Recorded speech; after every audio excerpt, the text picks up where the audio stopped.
Why, hello there. Ladies and gentlemen, boys and girls, children of all ages, my name is Mr. DB333, and welcome back to Hearts of Iron 4.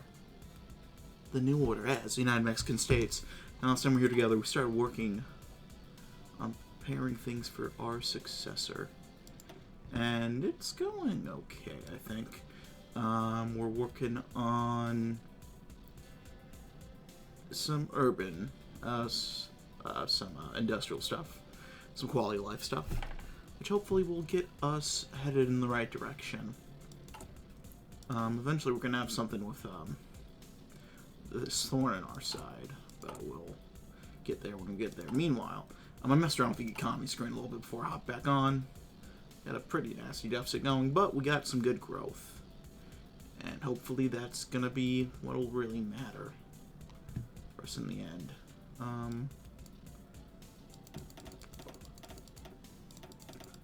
could lower all the army stuff, and I think that's... Targeted growth is what, 6.2, I want to say?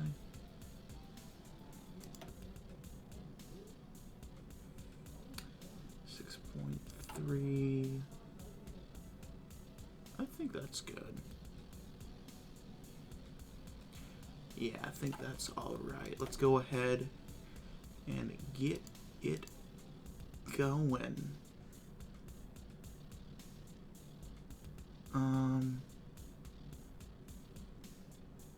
Yeah. There's something else I want to do. Oh, real quick.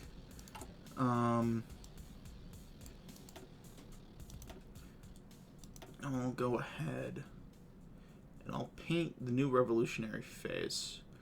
That way I can prevent these coins from being extracted or taken away when a focus is finished, so we can get working on perception a little bit more. And meanwhile, also go ahead.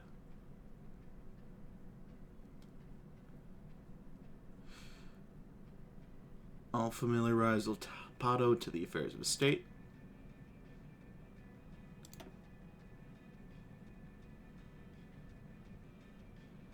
Oh, does that decrease? Oh, okay. So I thought that had something to do with this. No, that just is this. Well, that's good to know. It's a good thing I figured that out this way. Okay. That makes a bit more sense. Okay. Alright.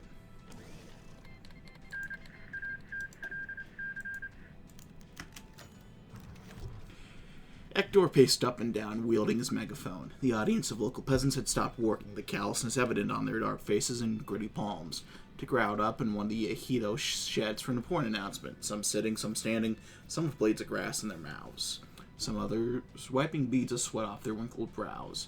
Hector lowered the megaphone to clear his throat, then lifted it to start speaking to the indigenous farmers in Nahuatl. Friends, the central government has authorized increased funding for ANAG.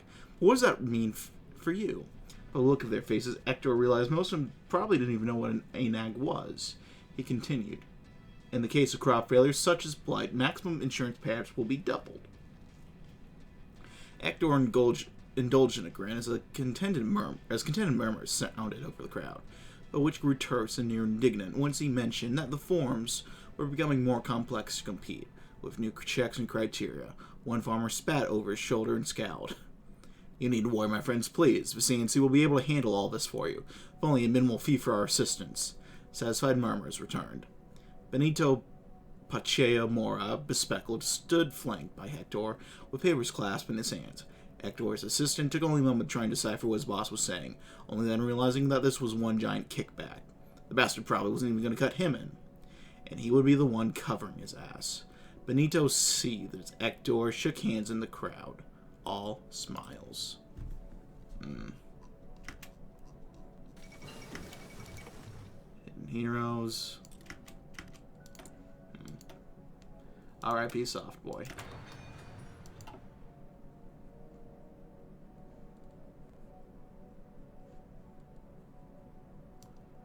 Need more aluminum and rubber.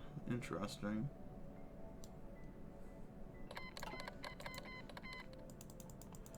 And there goes Moscovian.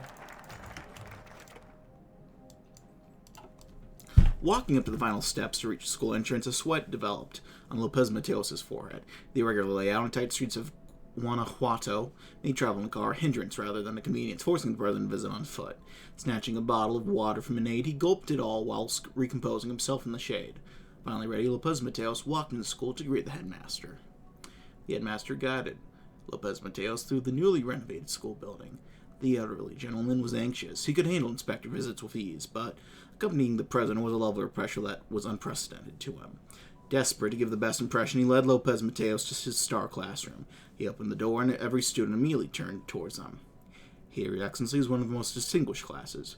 These students, I'm sure, are destined for high places thanks to your support. The master said, beaming with pride. Lopez slowly approached the desk of a student. What caught his eye was a textbook the young boy was reading, History of Mexican Revolution. Picking up the book, the president flicked through its pages, rubbing the crisp, clean pages between his fingers. It then occurred to him, this book is completely brand new. Not a single torn page or scribble. Lopez Mateos was taken aback. This was nothing like his youth studying in Mexico City. The president continued his tour of schools, but no matter where it be Jalisco, Sonora, or Nayarit, it was clear as day that every school had been transformed since the National Commission of Free Textbooks was established. A quiet pride filled Lopez Mateos that already his policies had altered the lives of the poorest for the better. Planting trees for future shade. Alright, so I have a choice between infrastructure and distribution or mechanization and professionalization. We're going to go with mechanization and professionalization. See that our agricultural sector in a sorry state is probably to downplay the problem. We have a crippling lack of modern equipment. Modern methods aren't a luxury we enjoy. And more still is that we have a critical lack of people trained as agricultural engineers who could actively diagnose and solve our issues. It seems as though we are stuck in a loop where modern agriculture is barely a dream. We can't allow that to stand any longer, of course. Training new engineers, procuring modern equipment, we will need to grab the issue by the horns and do what we can. Well, do what we need to do in order to get back on our feet. We can't forget that the Green Revolution was born in Mexico, so there is no reason we can't get on top of this issue and begin to treat farming as a modern industry it is. Well, there we go. Let's check out El Tapado.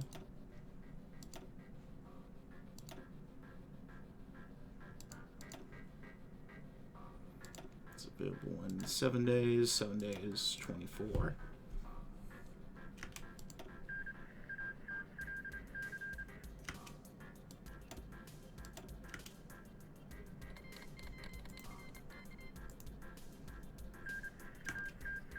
We're doing pretty well on perception. We need to get everything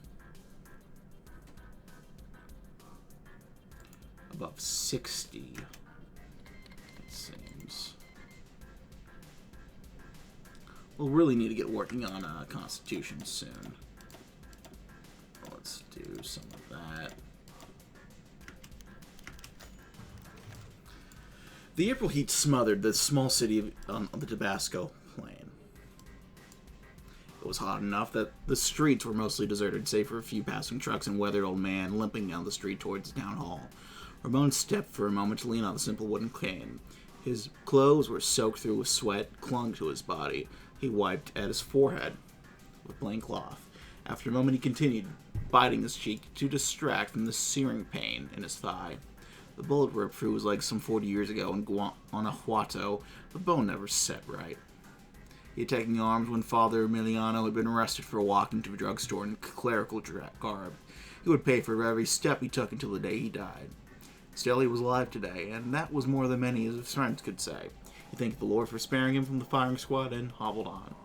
He had spent all morning walking back and forth across town from one government office to the other. He had hoped to get permits for his parish to hold a public celebration for Easter. Every official he had met with pointed him to a different office on the other side of town.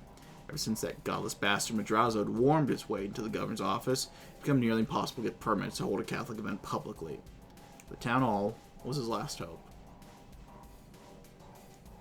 The 4-story building loomed over him. He passed through the Horticio and into the lobby. Their secretary directed him to a third office floor. The air was stuffy and still, disturbed only by a cheap metal desk fan. It was long before the official appeared and Ramon could plead his case. The bureaucrat listened and spoke. I'm sorry, but we won't be approving any new permits for public events this month. If you're so inclined, the city of Villahermosa is sponsoring the Apostolic Church's celebration of General Garrido's life. Perhaps you'll attend. Ramon wanted to cave his skull in with his cane. He wanted to burn the whole city to ash. The only thing he could do was leave in silence. All the freezing nights in the desert, all the friends he'd seen hanging from telephone poles rotting in the summer heat. All of it had come to this. All of it for nothing. The old gorilla limped on into a future that did not want him. Ouch.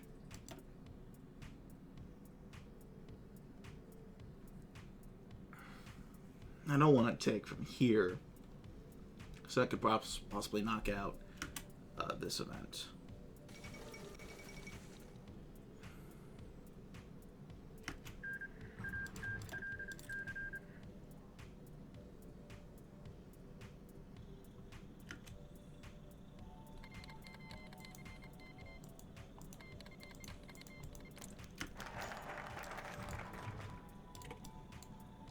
Oh, motherfucker, of course it took it from there.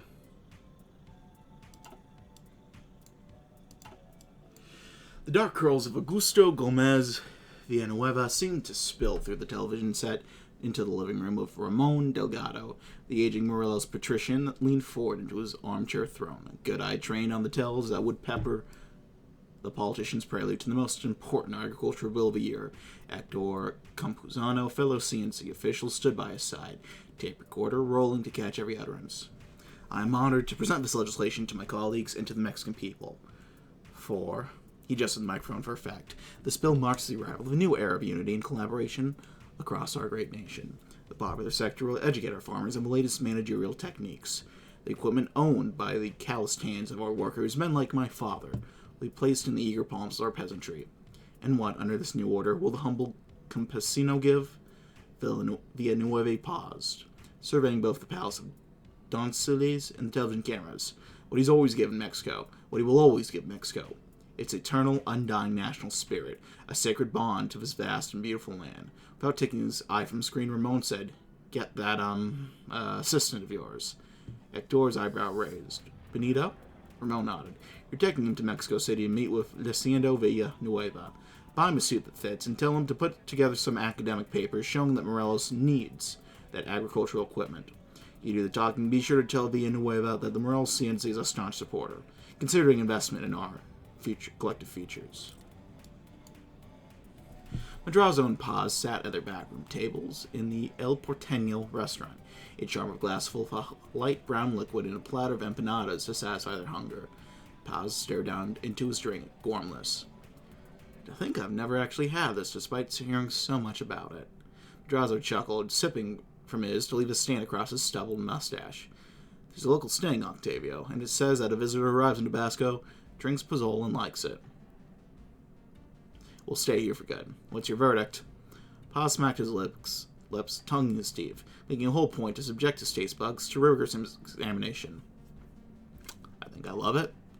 Henceforth, their conversation that evening, no doubt influenced by the social lubrication of non-alcoholic cocoa, bounced from the state of the ejidos to how to get the youth involved into politics, the problem of Alamanista corruption, to how to beat back the fascists in Germania and Madrid through the glib art of diplomacy, to which Madrazo wafted his hand as he sampled their finger food. "Your talent is wasted in India. There's no reason for you to be lounging around doing nothing of value." Octavio Paz pursed his lips to offer his own thoughts on the matter, only being interrupted by Madrazo's sudden theatrical rise. "Here's my offer. Undersecretary of Culture, working with the Education Secretary under Javier Rojo Gomez. But that won't be your only brief. You're one of the most foremost intellectuals in Mexico, Paz. You're my point man with the left wing. You will rally them behind me." He paused a beat to wait for an answer. "Well, of course, Excellency." Let's get a light in the dark going. Previously, our electrical sector was under the care of private foreign businesses that quite frankly did not have Mexico's best interests at heart. Much of the country still lies in the darkness because of our dawdling another chain holding us back from becoming a more modern nation. It is for that reason that we took control from them. be able to put things right by our own hand. Our new goal is to provide the power of electricity all across the country to help get the ball rolling on other modernization initiatives. Indeed, many modern amenities rely on electricity, and providing it to people is just the first step on the road to them. It takes 1 million power lines and 1 million workers to set them up, then so be it. We won't rest until Mexico's power grids shine from end to end. There we go. Alright,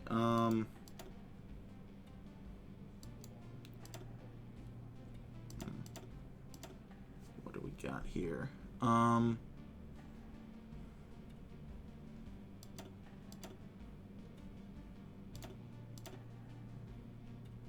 Okay, I can't quite do that. Protected yet.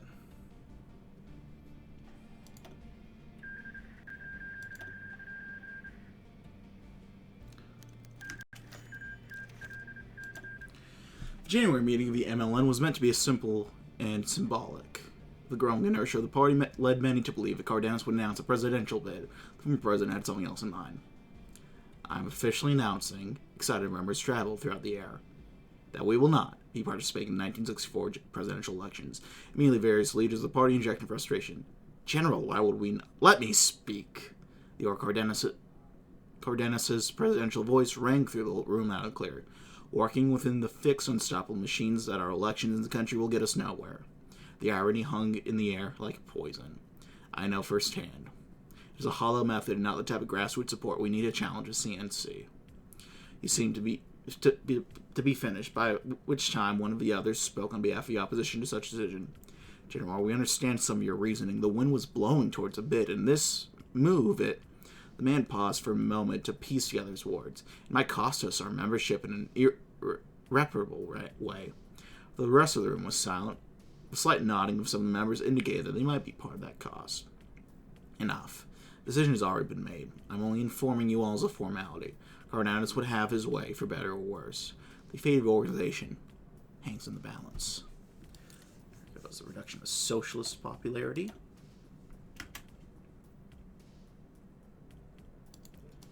Alright, so close.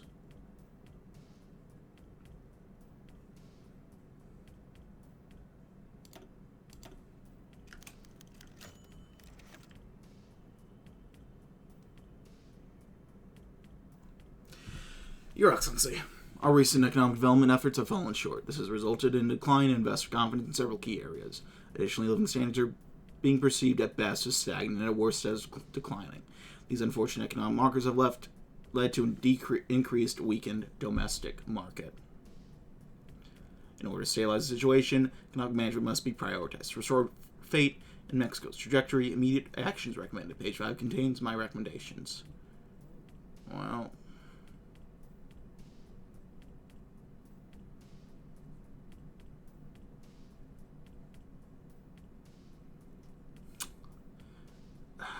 the kabuki is a bitch, isn't it? Well, concerns about Mexico's economic performance have decreased stability in our political influence. Wonderful.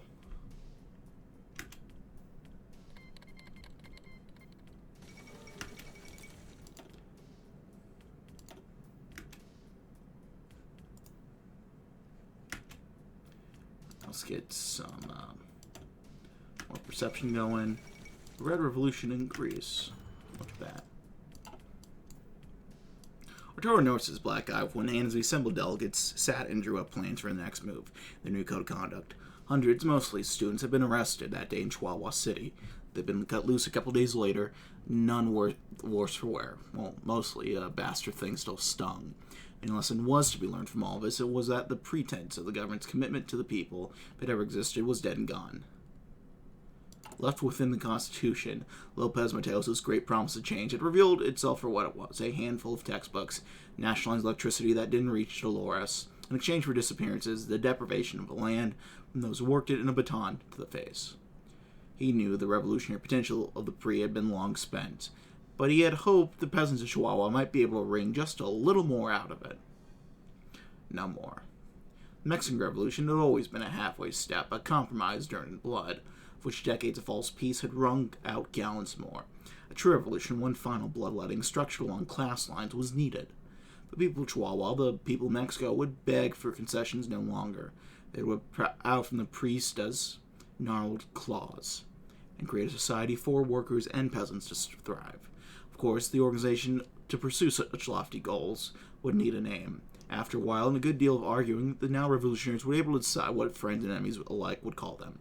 The Grupo Popular Guerrillero. Guerrillero, something like that, is born.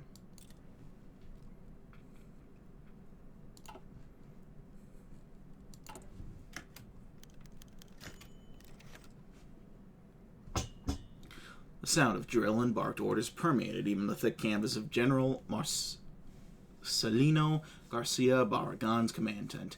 The maps that covered his table were composed of thick lines of soldiery and transpositions. The smirk that spread across his face suggested he knew what tidings his visitors brought.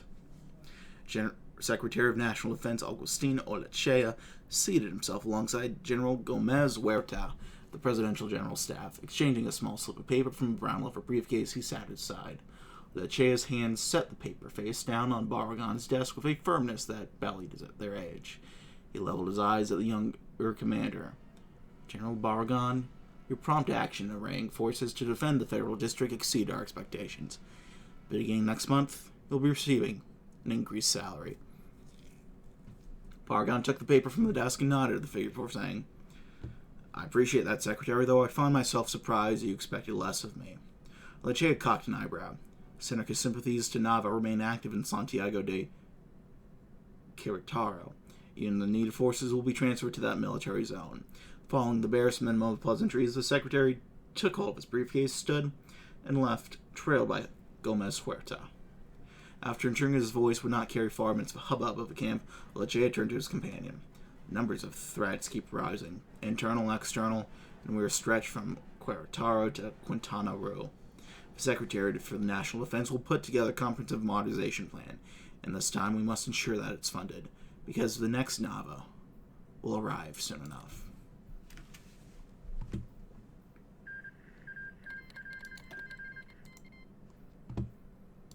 Interesting. How's stuff going over here?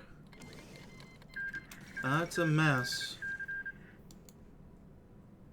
I don't think anyone's really surprised about that. Across the nation, a slumbering beast has awoken. In Mexico City, registration was underway.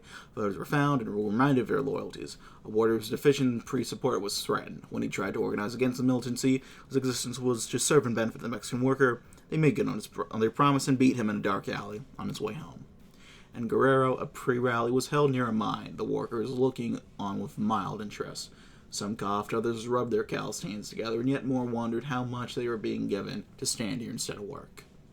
At the very least, some thought it was a break from the dark depths where only dust, sweat, and stone ruled. In Sonora, farmers were made to watch a rally of their own, a respite from hard labor beneath the sweltering desert sun of northern Mexico. They were made to listen to a local party leader give a speech about the sacred values of the PRI and its institutions. The PAN had attempted a rally a few days ago, but few, if any, showed. All of them knew the consequences of going to one of those rallies, along with the benefits of attending this one. And so they watched on with mild interest, letting the smoke and mirrors of the PRI work its magic. The government and citizens, the corporations and the workers, all worked in harmony as the PRI intended. Mexico would be made to choose once more, and it would be grateful for the revolution for the party. Get some more civilian factories going. And there we go. Mexicans across our great nation report excitement as the 1964 presidential campaign season begins. Currently, 4 parties are approved by the Board of Elections to contend are the Institutional Revolutionary Party, or PRI, the Party of National Action, or PAN, the Popular Socialist Party, or PPS, the Party for the Authentic Mexican Revolution, or PARM. The PRI, PPS, and PARM have entered into electoral coalition, while the PPS and PARM refraining from nominating presidential candidates of their own. Our editorial board wishes to express our hope that the Mexican public engages thoughtfully and eagerly in their civic and democratic responsibility to ensure wide leadership for our country. May the best candidate win.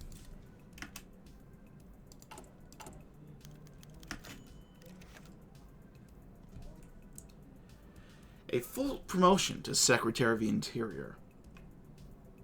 Echeverria trailed Madrazo, the two walking along some quaint lane between a few dilapidated shacks. He invited the current Undersecretary of the Interior with him on a whistle-stop tour through the backcountry of Puebla. Ransadding in ejidos for the last full day, they had drawn a great sweat from Madrazo's brow. Echeverria, for his trouble, shielded by his conspicuous amber sunglasses, looked impenetrable in the blistering heat. Madrazo nodded as he hailed him to a stop. I couldn't think of anyone else as suited as you for the roles of you, Secretary. The reputation of yours precedes you.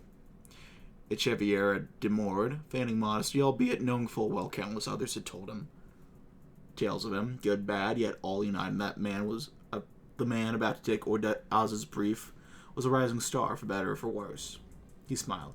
You're too kind, Licenciado. Soon-to-be president nodded and restarted his walk. I know it goes without saying that we have our differences, methods, policy. We both love the party loyally, and we want to see it revitalized, put back to its true founding spirit. After all, are we not revolutionaries? Well, the martyrs have bled for freedom if they had known their vision would be distorted into some corrupt eliminissimo.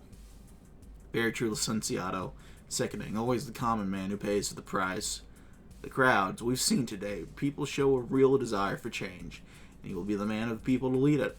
Madrazo studied in Echeverria for a moment and wondered if, beneath his obsequiousness, the idea of revolution meant the same thing to his new subordinates did to him. The shaded eyes gave nothing away. It was hard men that made the revolution. Alright, let's see. It's gonna be this one again, I have a feeling. Oh no, it was actually this one. I'm probably okay with that.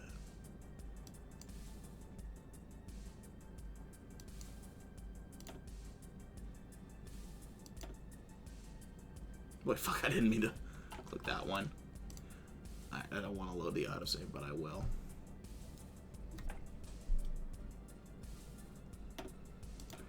If the game will go ahead and load it for me. But yeah, here we go.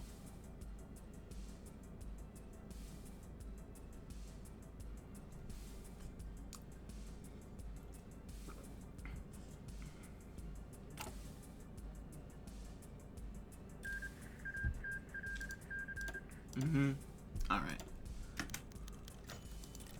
Feels bad about the economy, but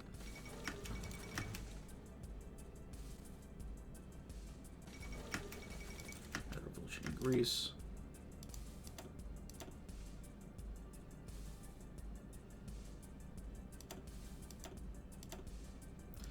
Let's just go ahead and get this lever going.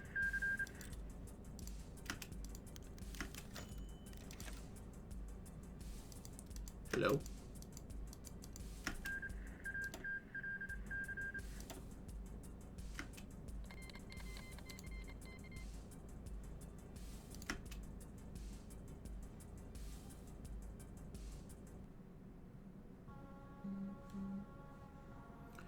Alright, well this is going to be a bit of a problem, because this is going to knock this one out. I don't know if I really...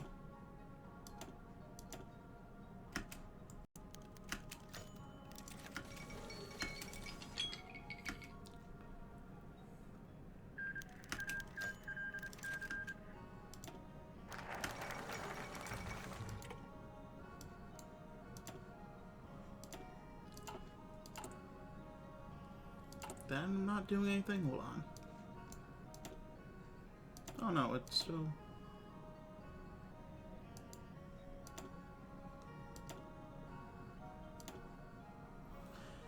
Okay, anyway. A stateroom in the National Palace. In front of Adolfo Lopez Mateos, there sat a map of the entire nation, and other more detailed maps of neglected ruralities and cities of the United Mexican States. The leadership of the Comisión Federal de Electricidad filled in through the door opposite the president. There was no preamble. The men knew what they were called in for. Without prompting, they sat down. Lopez Mateos immediately led with the thesis. Gentlemen, with respect to electrical infrastructure, I want to make Juscelino Kubitschek seem like an agrarian reactionary. when his efforts are compared to ours. As the CFE bigwigs processed his intentions, a steady stream of aides began to come and go, and he drew out lines in red pen across the maps of Mexico. Seem to understand your duties, gentlemen. Good. We're going to make this nationalized electrical industry of ours useful. We'll build power plants and transmission lines in all directions. We'll make sure that the parts of the country that the Yankees and Canadians didn't care about are long less covered, as is their right. The officials opposite the president, many of whom he had handpicked or whose selection he had somehow vetted, nodded with gusto and set to work themselves. The men who left the National Palace, the lines and power plants went up. Yet well before the work took effect, the poor Mexico observed a new sort of poster in the streets they called home. Electricity now belongs to the Mexican people. It will be treated as such. The posters blared, but the poor, expecting no improvement, shrugged and moved on. Let's get that civilian factory back. Our timer went off, but we did have to reload a little bit, so we'll get working on another focus where skies and seas join. Picture Mexico, the feature, amidst all the bright shining cities, modern infrastructure, and strong industry that you're sure to see. Picture all the people. See their bright shining faces, confident and content, a beacon of happiness that matches the next person and the next, in the assured way that can squeeze the hands of their loved ones as they continue on with their day. This is the Pre's vision of the future. Indeed, the day will come when Mexico will stand strong with its faults removed. We must show our people that we have reached that height, exactly through all our positive development that we hope to promote these images. The beckoning of prosperity and peace among nations, opening a sea of opportunity for all Mexicans. Heading on this path, perhaps, will no longer be just a picture.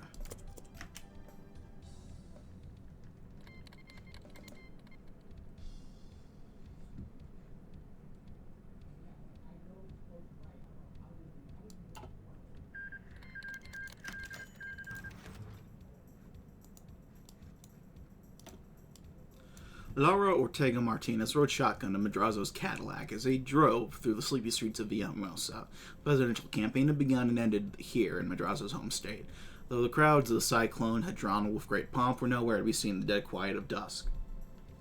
Along Pino Suarez Avenue, save for a few scattered souls lost in the moonlit haze. Madrazo shifted gears. How's being my secretary of the presidency sound, Laura? Hardly shocked of the system. They have something similar in the White House. Chief of Staff, no? The car hurtled along a quiet side street in low cruise. But this is different. The president tapped the steering wheel. You're not some pencil pusher, cut and dry bureaucrat. You've been through the shit with me. Martinez nodded. It had been a long time since the days of campaigning in the youth organizations during his medical studies. United Socialist Youth, National Carnista Student Party, and the presidential campaign had been the culmination of all that, in a way. Only now they would have the power over a nation of millions. Physician with full confidence and control over this patient, Martinez smirked at the thought. The car stopped at traffic lights, blinking red in the long dark. I'd like to thank you for everything, Laura. The campaign had been your greatest triumph. You'll have to turn that old surgeon mind of yours to government. They both laughed. Lights flickered amber, then green.